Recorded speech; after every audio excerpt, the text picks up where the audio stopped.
Hey guys, in this tutorial, we're going to take a look at how to zoom in on timeline in Premiere Pro.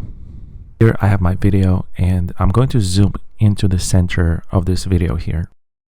First, make sure that your timeline playhead is positioned at the beginning of where you want the zoom to start.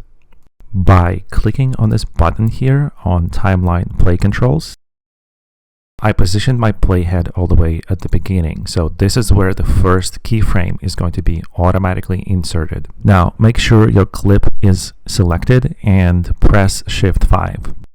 This is going to open the Effect Controls tab. If your clip is not selected, it's not going to open, so make sure to click on the clip that you want to zoom in on in your timeline.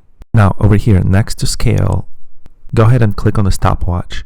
When it turns blue, it means a new keyframe was added to the timeline. Now let's go back to the timeline and drag your playhead to the place where you want the zoom effect to end.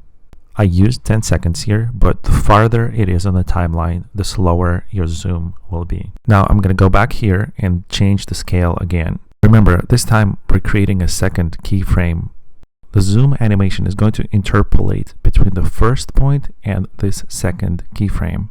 I'm going to go ahead and set it to 200%. So basically at the end of 10-second run, the zoom on our video will be doubled. I'm going to go back to my timeline and scroll back the playhead to 0. As you can see, it's already been zooming in, and playing the video is going to play the video zoom effect we created, which in this case is doing a slow zoom, but you can also control the speed basically by choosing a different place on the timeline to position your keyframes, or by choosing a different scale value on the Effect Controls panel.